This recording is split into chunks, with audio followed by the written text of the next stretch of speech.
and welcome back to another video. I thought this time I would do just a really nice straightforward portfolio tour. I'm a textile artist in the UK.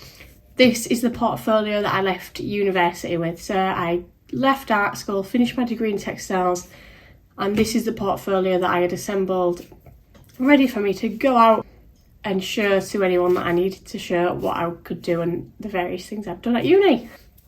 So I thought we could have a little tour. I could say what was what and what I did when, and what I think I would do differently, and just the stuff that I really liked. So you can, if you're interested in doing a degree in textiles or going to art school, you can get a little taster of what that might look like. Or if you've just graduated, you can see how your portfolio might compare. By no means is this an award-winning portfolio. This is literally just something I assembled. I'm not saying it's great, I'm not saying it's terrible. It's probably somewhere in the middle, realistically. Last year, I actually went to a local secondary school and I did a machine embroidery workshop with them. But I also took my portfolio and talked through some bits and talked about the benefits of having one and having a physical one versus a digital one. And I do think there are merits to both, by the way, but maybe I'll get into that at the end of the video. So shall we have a look? This case is a Reeves case. I believe it's just from Hobbycraft or somewhere like that, but you can get these online easily. This is a A2 portfolio case. It's got a zip, it's got a handle, and it's got a long strap. Okay, now I'm literally just opening this blind. I have no idea what order things are still in. I haven't touched this probably since I went to that workshop last year at the local secondary school. So you know as much as I do, guys. So first page is this board that I did. Now this is actually A-level textiles work, but I love it because it's laser cut. It's looking a bit ragged now because it's that old. But it's a laser cut design that I did of anatomy, and that is a sketch that I did of that. So is this the best page ever? No, not really. It's kind of plain. These two things aren't related. I've got brown paper on the back, which maybe I thought was a great design choice. I mean, it kind of ties them together because otherwise they're totally like different. If I did do this again, I'd include a drawing of bones, not of a heart. I would make it thematically the same. I mean, the theme's the same, but you know what I mean, the subject. I would do the same, just so it feels a bit more connected. Also, you can still see pencil marks where I've marked it out. That's a big no-no. So probably if I was taking this to an interview, I would leave this page out. Even though I really like that, but you know. Okay, so next, this is A-level work. This is my first foray into machine embroidery. I hope you can see it well. So it's machine embroidery, applique, different fabrics. I've gone in with a bit of detail down there.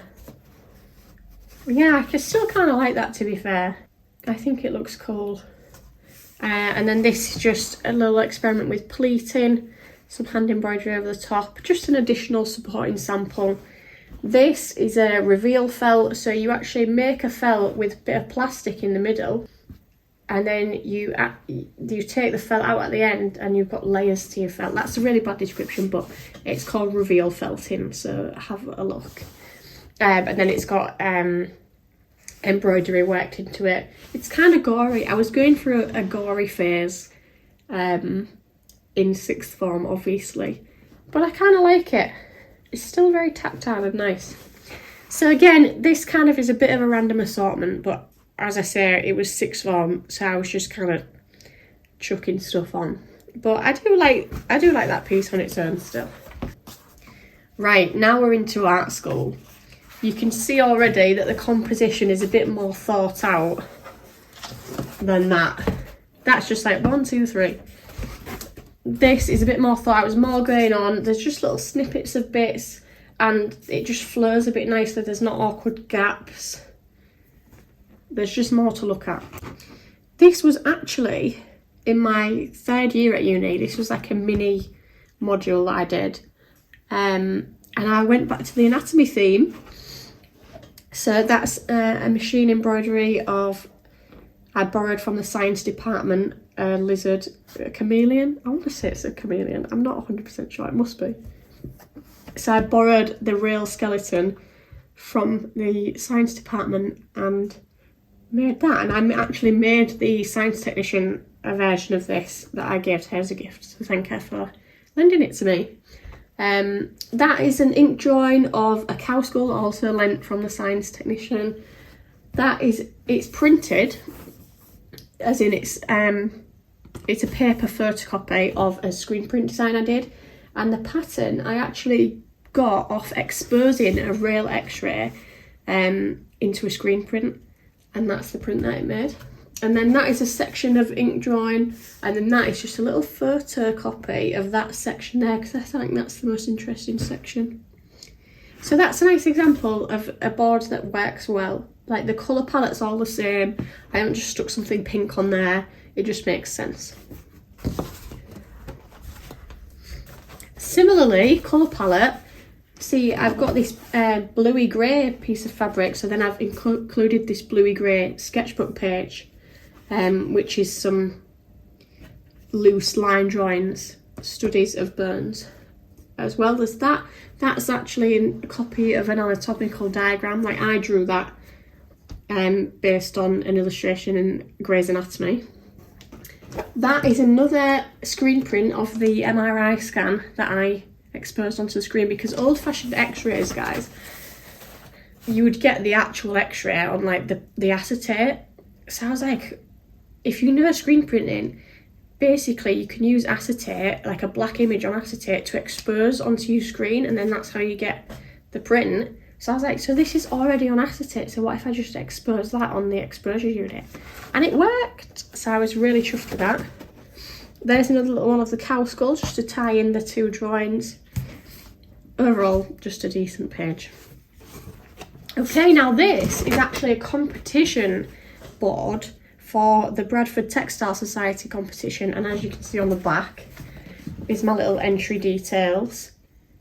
So it says I entered CU1 section. I don't know what that means, but there were different sections like printed textiles. I believe there was a mixed media, which is probably what this one is, and then there was ones for age groups as well. So this is the piece that I constructed. It's a mixed media piece. I've got my screen prints from the MRI scan. I've got some pleating. I've got some dyed fabric. I've got some bits of crochet that I just sort of organically crocheted because I thought it really looked like bone structure. I just made that up as I went along. And then really faintly there, you can see I've got machine embroidery over the top of the screen prints. I really like that because it's so subtle over the top. And then I've got the colour palette there, a little more bit of screen print just so you can see where it's come from. And then I did a mock-up of it on a gallery wall. So that really just ties the whole thing together. And then you have to label which one is the main sample that you're entering in the competition. And that's a supporting sample then. And then you have to write the technical details. So I wrote, technical details, cotton dyed in grain red Procyon MX dye with a cyanotype panel. That's that bit. That I actually made by, because cyanotype is where you expose it to sunlight and it turns it this really nice blue colour. I had some various animal vertebrae, so I coated the fabric in the cyanotype thing, sat the vertebrae on top, so then the white marks where the vertebrae were sat and the sun got to all the rest of it and exposed it, but it didn't expose the bits where the vertebrae were sat. And it's kind of vague, like you wouldn't really know that from looking at it, but I just like the effects, so I included it. Pleated section made on the Princess Pleater, that's a brand of pleater, with cotton thread. Screen printed using selector scene inks, images exposed from actual human x-rays, machine stitch ribcage inspired by x-rays, and an additional cotton yarn crochet element sewn together with embroidery thread. And that's the other thing, I wanted the construction to be visible because it just gives that like medical vibe, like little stitches medical stitches, guys. Genius. It did not win. But I think hundreds of students enter Bradford Textile Society competition every year. So at least I got this good board out of it. Okay, this is a good one actually. I really enjoyed this one. This is from second year at art school. We did a live brief, which means like a real world brief for a local knitwear designer. So she came in, gave a talk about her brand, and we had to design a like mini collection basically. Like I believe it was knitwear accessories that we were briefed with. I'm not sure though, because I actually made tops, so maybe it wasn't specific, but so we had to research colour palettes, like see what was working at the time, what was trending. So I came up with this sort of like terracotta and blue colour scheme, and I did a lot of research for it. I went to this local, if you're local to like East Yorkshire, North Lincolnshire, I went to the Tile Works in Barton and looked at all, because they make like terracotta roof tiles there and terracotta pots, like they do it all there. So I went there. So a lot of this mark making imagery is from there, and that's certainly what drove the colour palette as well. So I wanted like, because there I've got kind of like a darker blue, but I ended up wanting more of this washed out blue because I think it just looks nice with the thing. And I like that the dye wasn't even, because I think it really complements the texture of the knit on this chunky yarn as well. So I knitted a couple of samples, got a colour card, knitted this bigger one, and then at the bottom there I've just got sort of like, I made a mini mood board, and I actually gave that out when because she came in then for like a follow-up before we'd finished the brief. She came in for like an interim sort of chat with us all, and I gave her one of those.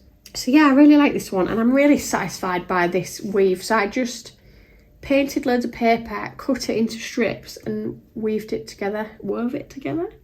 It's just very satisfying. I actually did an all orange one as well, and I entered that into a local exhibition. Just very nice. So they're from B&Q. Maybe if I did it again I wouldn't include B&Q paint chips, but they do the job. So yeah, chuck for that one. Okay, this one is sort of like the lost brief for me. It was the first year back, the first week back in third year. Second year was like a big upheaval, just in the school, like a lot of things were changing, etc. So we came back in third year to like a whole new school basically. Like it was different, and we had to settle in. But we got tasked with this 2-week mini brief straight back. So it just kind of like didn't pan out how I would have wanted it to. If I could go back, I would have just focused more, but it was just so hard. The first week back after upheaval, we didn't know what to expect. We couldn't focus, so it's what I produced. But basically, this was another live brief for a local guy who wanted to start a men's swimwear company, but he wanted it to be like really out there, a bit edgy, not just like little flower prints or geometric prints or whatever. So I decided to go to this local abandoned building, get some imagery from there and go from there with it. So as you can see, I did some mark making because I want it to be kind of abstract. That is the logo that the guy was going to use. Lost Souls Forever was the name of the brand. So I foiled that on there to this piece of cotton that I dyed, and I'd painted on the back and then foiled that on the top. Because listening to the guy, that was his brief. He wanted it to be eye-catching, so I thought a bit of sparkly foil, why not? That is a liner print that I did, and that is an original image edited on Photoshop to sort of match the colour palette a bit more. But generally, this for a third year board, not great, guys. The colour palette's a bit all over. There's that slight connection there, but the colour palette's a bit all over. The mark making's kind of... If I'd have done this as like an all black and white board, that might have saved it a bit. But yeah, kind of a lost cause. Okay, moving back onto the knitwear brief really quick, because these are not in order. This was a final board that I did. Lovely little mark making in the background. And then these two, like mini versions of crochet tops, of knit tops, sorry. My tassels. So I made these at a small scale. so I could knit the whole top and it not take ages, and you could get an idea for the collection. So the idea was that they'd just be like a little top, and then they'd tie around the back and around the neck. So that is basically the substance of it. Or you could have like an identical back, but just plain. So I did these on the knitting machine, manipulated the zigzag, got some zigzags there, and then tassels on the bottom. Cotton yarn, because the lady was very keen on it all being vegan. So cotton yarn, low impact dyes, I believe I used, although I can't remember exactly, but that was the gist. Very good for the planet knitwear collection. So that was one of the final boards. Okay, now back onto the swimwear. I've actually got 2 boards for this. So this one's sort of better, like the colour palette's getting there. We've got the black lines appearing throughout, so you can see how it makes sense. That is a mock-up that I did of a sample on a pair of shorts. The mock-up's not great. You can see, I don't know if you'll be able to see, but you can see like white lines at the bottom where I've not quite got it all in Photoshop. That's a liner print, and as you can see, that background colour palette comes from there. And that's it on a plain cotton, and then the mat making ties in again. And this is more of a final board for it. I've got more colour in there. I really was liking the foil, so I've got that on a few samples. That is dissolvable fabric and free machine embroidery. So it's this fabric, and it's kind of like cling film, and you embroider onto it, and you have to do it really dense. So I did this series of X's, and I just kept layering the stitches on. It's kind of chunky, I hope you can tell. And then once you've done, you circ it, and the cling filmy fabric just dissolves away, so you've just got the stitch. So that's why you have to do it quite chunky, because otherwise the stitching will all just unravel if it was literally just stuck to the fabric. So you've really got to do several layers of stitch. So this sample then, I did a mock-up onto those shorts, so you can kind of see, but really the 3D element kind of loses its effect there, which is why I had to include those 2 together, so you can see where that comes from. I will say I think I got a 3rd in this 2-week mini brief, and that really brought my average down, and I would have got a 1st if I didn't flunk out on this. But 2 weeks is not a lot of time. I did what I could. So yeah, good times. Goodbye first class honours. This is kind of simple. It's from the first year at uni, the first semester, which was a semester where we were just kind of trying everything, learning all new techniques that we'd not done before. So we went out, did some basic studies of the urban environment. I can't remember what the brief was called, like urban exploration or something like that. I can't remember. So obviously lots of studies of cobbled paths. This is a screen print. I did some machine embroidery on there. As you can see, machine embroidery has always been my baby. It's not all my work. That is a mat making on paper and then cut up and made into a pattern. That was back in the first semester when our tutor was really encouraging us to not get precious about things. So she'd make us paint something, and then she'd be like, "Now tear it up," and we'd be like, "What?" But it worked out. Okay, this is another one from that brief. So a different colour palette. I was going more purples. I don't know where the purple came from in an urban environment, but kind of funky. This is a shibori piece with felt embellished on and some machine embroidery. Shibori piece then pleated with screen print over the top. Mat making to show where that came from. A little colour palette. A little bit simple. A bit all over the place. It's not quite got the finesse of the later boards like the chameleon skeleton one. But it's getting there, and for a first year one, not bad. Okay, this was a really cool brief. I really enjoyed it. It was for a local men's tailors. They're not specifically menswear, but a local tailors. They made really quirky but really well constructed men's suits, and they specialised in like tweeds and just really rich fabrics, and like they all have silk linings, matching waistcoat, like a whole thing, pocket square. So we were tasked with creating menswear accessories. And as I've gone through all these, I realised it sounds like I was doing a fashion degree. I was doing a textiles degree, but it just shows how the two are so closely related. But our focus was on designing and constructing the actual textile, not the finished piece so much. So my inspiration was like old Victorian tiles, because I'm obsessed with them anyway. So I did loads of research. I went to Leeds Art Gallery and Leeds Library. They have some great Victorian tiles. Doctor surgeries. Has anyone got a doctor surgery that's in a really old like Victorian house that's been converted? They always have the best tiles. So that was where the inspiration came from. I got these geometric patterns sketched out, and from that I made this print, which started as a lino print, as a lino block, and then I made it into a screen print for ease and for mass production if I was going to make these really. So this fabric is actually a wool, really nice, really soft. It was very expensive. Me and one of the other girls in my year, she was also doing it, but she was doing ties. So we bought the fabric together and went halves on it because it was that expensive. And then for the linings, I did silk, tie-dye shibori, grey silk, really nice finish. And then I did eventually make the scarves, which I'll show you in a sec, and I got a friend to model them for me with some really nice backdrops. Like I was going for city vibes, so this is at the back of a car park, and I did some with like old buildings in the background because that was the vibe. So yeah, I was really chuffed with that. I'll show you the scarf that's in that picture, so you'll have to excuse them, they're looking a bit raggy now.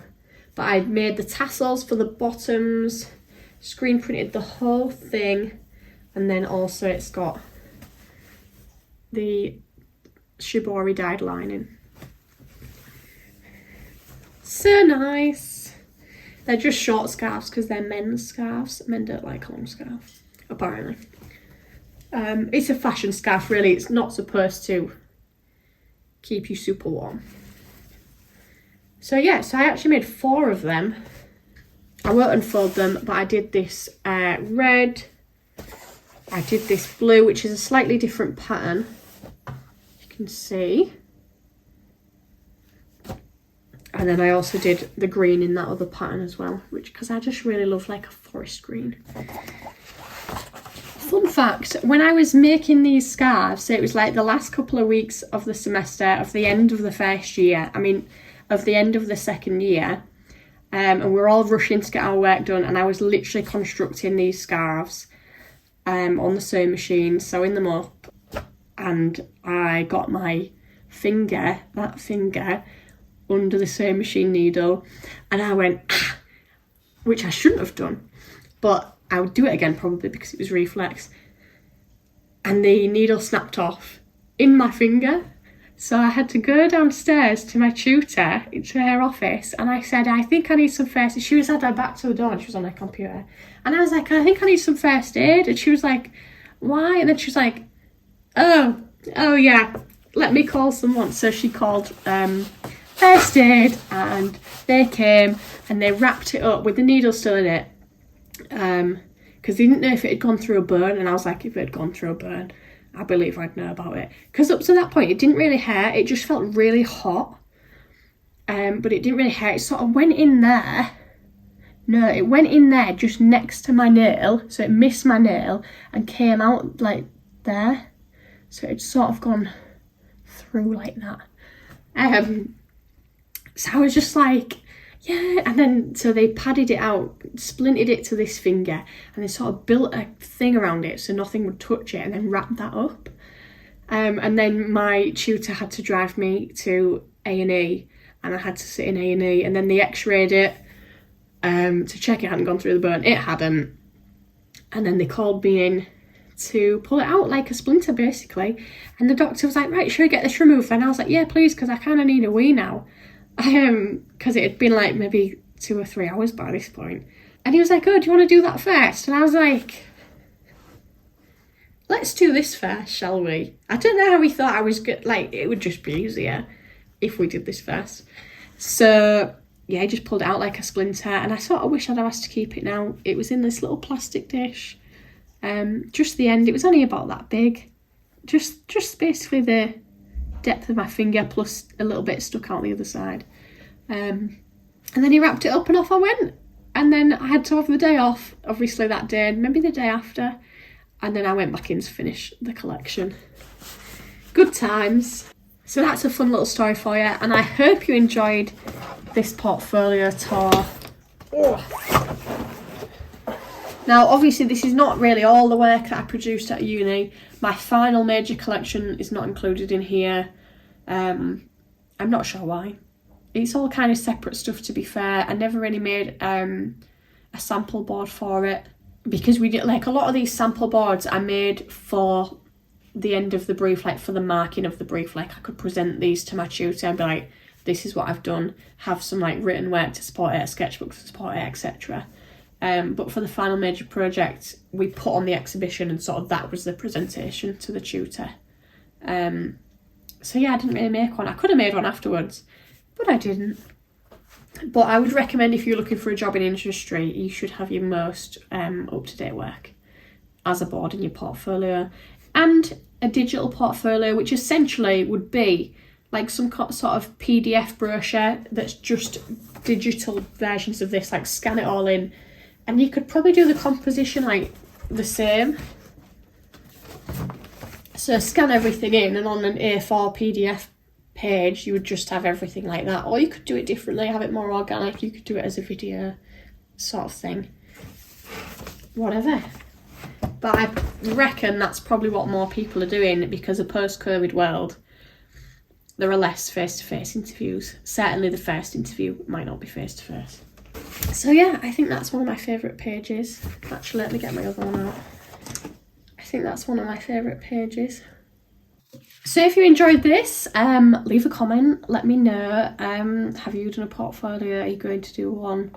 Does yours look like this? I imagine there's many art school students that have this exact thing underneath their sofa, or under their bed, or wherever at home.